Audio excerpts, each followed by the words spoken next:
ओम श्री महागणाधिपति समेत भवानी माता समेत शंकर स्वामिने नमः। सभी मित्रों को नमस्कार। मैं आपका सनातन स्वामी। आज का विषय है प्राणायाम। आप सभी सुपरिचित है इस शब्द से, है ना। थैंक्स टू रामदेव जी बाबा पिछले 2 दशकों से टीवी के माध्यम से योगा और प्राणायाम को बहुत विस्तृत रूप से प्रचार हुआ है। आज नॉट ओनली इन इंडिया, हमारे देश में भी नहीं है, बाकी दुनिया में कई देशों में लोग योगा और प्राणायाम कर रहे हैं। तो आप सब जानते हैं प्राणायाम का मतलब श्वास को अंदर वो माना बाहर करना, जैसे कि भस्त्रिका है, कपालभाति है, उज्जयी है, उद्गीत है, श्वासा है, अग्निसारक क्रिया है इत्यादि। तो आप जानते हैं कर रहे हैं। मैं आज प्राणायाम शब्द का मतलब क्या है, मीनिंग क्या है, हम लोग क्या इस शब्द से जानना है, उस पर मैं आज जोर दे रहा हूँ। प्राणायाम शब्द 2 शब्द का मिलन है। It is a combination of 2 words. एक नामवाचक, एक नाउन है, दूसरा वर्ब है, क्रिया है। प्राण मतलब आप जानते हैं प्राण शक्ति। आयाम मतलब चौड़ीकरण करना, वाइडनिंग करना, मजबूत करना, शक्तिशाली बनाना, ये सब मीनिंग आते हैं। क्या चीज़ का चौड़ीकरण करना है? प्राण शक्ति को वाइडन करना है, मजबूत करना है, शक्तिशाली बनाना है। उदाहरण के लिए एक सुतली है। सुतली मुश्किल से 2 किलो का वज़न उठा सकता है।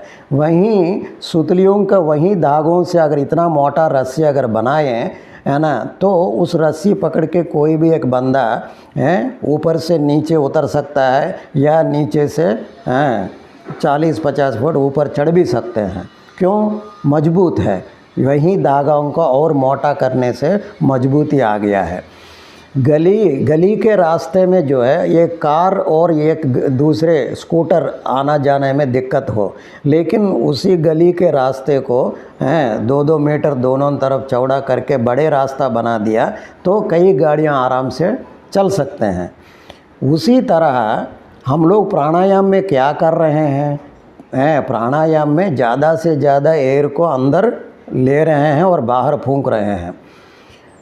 एयर मतलब वायु ले रहे हैं, इसका मतलब है ऑक्सीजन ले रहे हैं, वही प्राणवायु ले रहे हैं।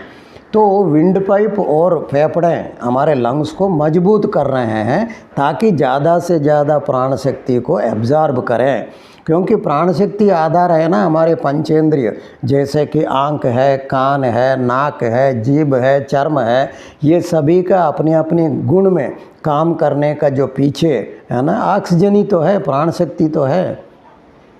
तो ये कहीं रूल में ये नहीं है कि 40-45 के बाद चश्मा आ जाएगा, या 60-70 के बाद सुनने में क्षमता कम पड़ जाएगा, या बाकी नहीं तो रिंकल्स आ जाएंगे। ऐसा कोई रूल नहीं है। हम इसको प्राण शक्ति के द्वारा, है ना, हमारी प्राण शक्ति के द्वारा इस ज्ञानेंद्रियों को, शक्तियों को और बढ़ा सकते हैं। यही के मतलब है इस प्राणायाम को। तो प्राणायाम केवल ये सांस की क्रियाएं चलने से हो जाएगा, और भी इसके दूसरी पहलू है, तो मैं वो बताता हूँ। क्योंकि साथ ही साथ हमारे फूड में भी प्राण होना चाहिए। तो आपको ये आश्चर्य होगा कि क्या हम घरों में बन रहा है, खाना खा रहे हैं, क्या उसमें प्राण शक्ति नहीं है करके? नहीं है। ज़्यादा से ज़्यादा फूड में प्राण शक्ति नहीं है। जो हम खा रहे हैं वो डेड फूड है।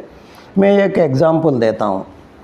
कुछ बीज जैसी मूंगफली का बीज हो, या उड़द दाल का बीज हो, है ना, टोटल ग्रेन्स, या हम लोगों का मूंग का ग्रेन्स हो, आप ले लीजिए, है ना। कुछ ग्रेन्स को 3-4-5 दिन धूप में सुखाइए। सुखाने के बाद वो थोड़ा ड्राई हो जाएंगे ना, हल्के भी हो जाएंगे, उसको एक डब्बा में रख लीजिए। 6 महीने के बाद मट्टी में डाल के थोड़ा पानी दे दीजिए, तो उसमें से जो है अंकुर आ जाएंगे और पौधे निकल के आएंगे। वहीं बीज को आप 5 मिनट पैन के ऊपर थोड़ा गर्म करके एक डब्बा में रख दीजिए। हो सकता है कि 1 महीने में ख़राब भी हो जाएगा, और जिस दिन गर्म किया उससे 3-4 दिन के बाद भी अगर नेक्स्ट डे भी अगर मट्टी में डालेंगे, उसमें से कोई पौधा निकल के नहीं आएगा। क्यों? देखिए, जो सूर्य किरणों में ड्राई किया हुआ बीज में 6 महीने में के बाद भी पौधे आ रहे हैं, उसका मतलब है प्राण शक्ति जैसी की वैसी है। लेकिन ये जो हम आग में थोड़ा सा गर्म किया उसमें प्राण शक्ति ख़त्म हो गया, वो निर्जीव पदार्थ हो गया।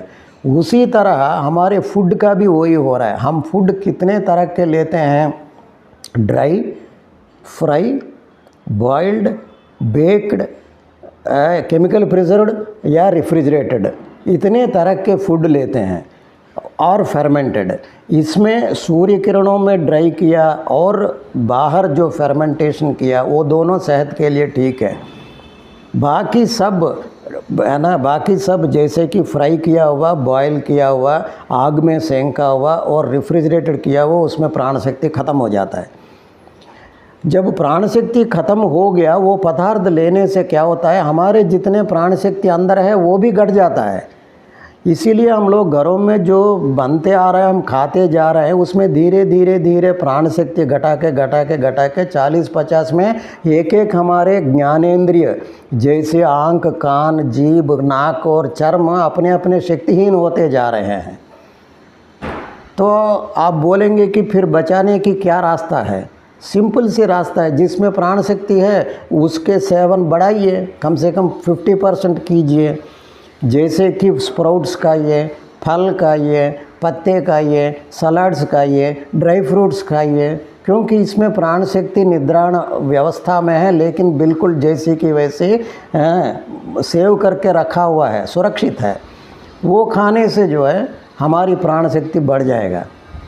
तो प्राणायाम का मतलब केवल श्वास का क्रिया करने से भी समाप्त नहीं होता, साथ ही साथ हमारे आहार का जो सेवन करते हैं उसमें भी प्राण शक्ति वाला पदार्थ होना चाहिए। निर्जीव पदार्थों में सबसे खतरनाक है तेल में तले हुए चीज़, क्योंकि तेल उबलता है लगभग 240 डिग्री से ऊपर टेम्परेचर में। उसमें जो भी पदार्थ ऐसे डालिए तो तुरंत उसका जो क्षमता ख़त्म, प्राण शक्ति। इसीलिए तो फ्राइड चीज़ खाते खाते हुए बंदे जो है अपने आप को बर्बाद कर रहे हैं। तो आप समझ लिया ना, मैं बिल्कुल इसमें कोई बड़ी साइंस नहीं है, कोई बड़ी है ना जाने वाले कठिनाई विषय नहीं है। हम लोग ये देख रहे हैं, हम लोग विभाजन करके देख रहे हैं कि जिसमें प्राण शक्ति बरकरार है, जिसमें प्राण शक्ति ख़त्म हो गया, हम लोग जिसमें प्राण शक्ति है वही पदार्थ का सेवन बढ़ाना है।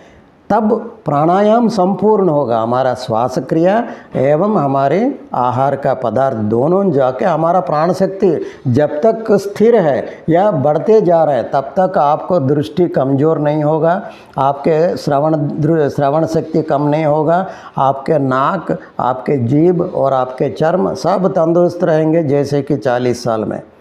ये सिंपल सा ही विषय है, इसमें कोई बड़ी साइंस नहीं है। बस यही फ़र्क है बाकी जीवों का और मानव का। मैं आशा करता हूँ कि ये विषय आप समझ लिया है, और मैं आशा करता हूँ कि आपके फूड हैबिट्स भी आप लोग चेंज करेंगे ज़रूर और इसका लाभ उठाएंगे। तो अगली कोई अच्छे पॉइंट के साथ है ना नेक्स्ट वीडियो में मिलेंगे। तब तक के लिए आपको शुभ हो, मंगल हो। ओम नमः शिवाय।